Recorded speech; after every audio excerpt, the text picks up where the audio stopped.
Assalamualaikum warahmatullahi wabarakatuh.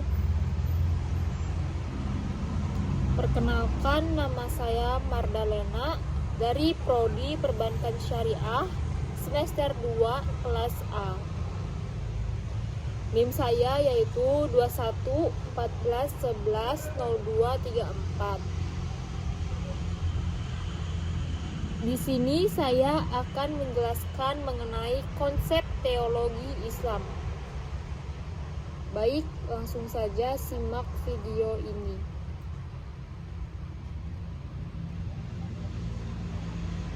Teologi Islam merupakan bagian penting di antara begitu banyak warisan intelektual yang ditinggalkan oleh para pemikir Muslim klasik.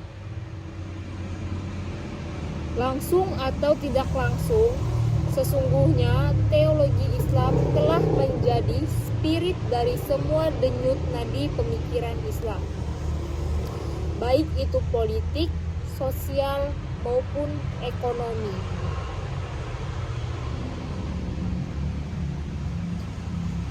Kitab-kitab klasik di bidang teologi Islam sangat banyak jumlahnya.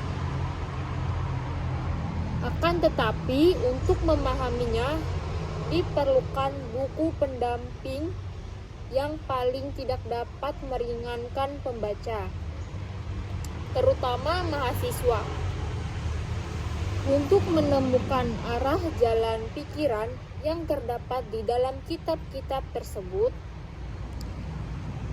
Cara memahami buku-buku teologi Islam tidak selalu dapat disamakan dengan cara memahami buku-buku ilmiah lainnya. Ide-idenya bersifat koheren, sehingga mempunyai banyak keterkaitan.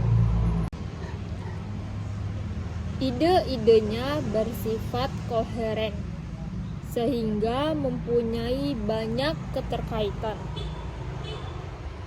Lalu lintasnya sangat ramai, namun selalu saja dapat diurai karena tidak ada jalan buntu dalam teologi Islam. Itulah yang membuat kajian-kajian teologi Islam itu dinamis.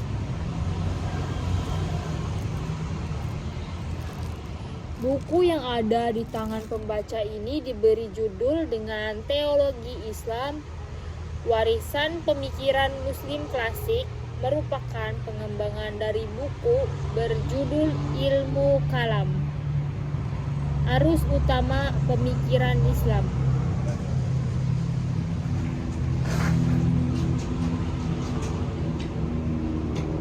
Secara etimologis, teologi berasal dari bahasa Yunani yang terdiri dari kata theos, yang artinya Tuhan atau dewa, dan logos yang berarti ilmu. Sehingga dapat disimpulkan bahwa teologi adalah ilmu tentang Tuhan atau ilmu ketuhanan. Sedangkan secara terminologi, kata teologi menurut Collins dalam New English Dictionary memaparkan ialah kata teologi menurut Collins dalam New English Dictionary memaparkan ialah ilmu yang membahas tentang fakta-fakta dan gejala-gejala agama dan hubungan-hubungan antara manusia dan Tuhan. Keterangan serupa juga dipaparkan oleh William L. Reese yang mengatakan teologi berasal dari bahasa Inggris yaitu teologi dengan makna diskursus atau pemikiran tentang Tuhan. Sehingga dapat disimpulkan masih menurut Ahmad Hanafi bahwa teologi adalah suatu kajian ilmu yang membahas tentang Tuhan dan pertaliannya dengan manusia, baik yang berdasarkan atas kebenaran wahyu ataupun berdasarkan penyelidikan akal murni manusia. Adapun pemakaian istilah teologi Islam yang dimaksud adalah ilmu kalam, ilmu tauhid, ilmu usuluddin, atau ilmu aqaid. Yang pertama, keesaan Allah atau tauhid. Bagi Mu'tazilah, keesaan sudah final. Mereka berpandangan bahwa sifat-sifat adalah tidak lain dari hakikatnya sendiri.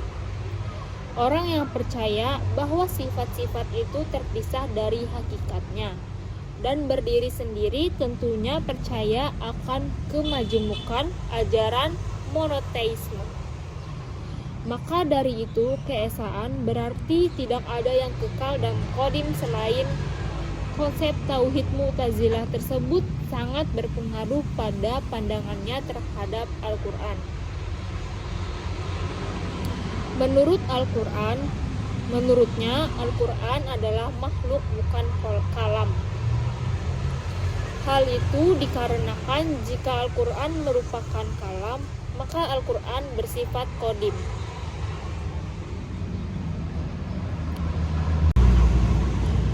Hubungan tasawuf dengan ilmu kalam terletak pada pembahasan tentang kebenaran. Dalam tasawuf, hakikat kebenaran berupa tersikapnya kebenaran sejati Allah melalui mata hati. Tasawuf menemukan kebenaran dengan melewati beberapa jalan atau makam. Teologis dalam Al-Quran. Seiring dengan majunya peradaban umat Islam dan berakhirnya generasi terbaik dari umat ini, yaitu sekitar abad 3 Hijriah, maka muncullah berbagai pemahaman dan penafsiran terhadap Al-Quran. Secara tidak langsung, peristiwa terbunuhnya Khalifah Utsman bin Affan pada tahun 34 Hijriah sampai 654 Masehi, yang kemudian digantikan oleh Khalifah Ali bin Abi Thalib. Menurut Hanafi, peristiwa tersebut menjadi permulaan perpecahan umat Islam dan sangat berpengaruh terhadap pemahaman teologi mereka. Selain itu juga faktor persoalan di lapangan politik yang terjadi pada masa akhir pemerintahan Ali bin Abi Thalib ikut memicu lainnya persoalan teologi. Inilah faktor utama yang menurut Harun Nasution memicu lahirnya cikal bakal mazhab-mazhab di dalam tubuh umat Islam. Selain munculnya madhab dalam bidang fikih yang sangat populer, juga bermunculan madhab-madhab dalam bidang akidah. Dan hal demikian berkembang sampai saat ini. Dalam khasanah pemikiran teologi Islam klasik, ada pandangan yang dihubungkan dengan kekuasaan Allah. Pemikiran teologi ini dulunya berasal dari diskursus antara pemikiran Khawarij, Murji'ah, kemudian berkembang menjadi Qadariyah, Jabariyah, Asy'ariyah, Mu'tazilah, dan seterusnya. Bermula tentang persepsi tentang dosa besar, kebebasan manusia dalam memilih perbuatannya atau tidak, sampai teologi rasionalis Mu'tazilah di mana manusia dinyatakan bebas menentukan pilihan perbuatannya masing-masing dan kelak tinggal meminta pertanggungjawabannya saja tentang pilihan-pilihan yang diambilnya tersebut ketika di dunia. Ada banyak teori yang menjelaskan tentang teologi yang berkembang sebelum datangnya Islam yang banyak dianut oleh masyarakat jahiliyah, Makkah dan sekitarnya. sebelum datangnya Islam yang dibawa oleh Nabi Muhammad. Dalam hal ini ada banyak pendapat, diantaranya adalah pendapat ulama dan sekaligus pakar sejarah Islam, yaitu Safi Al-Rahman Al-Mubarak,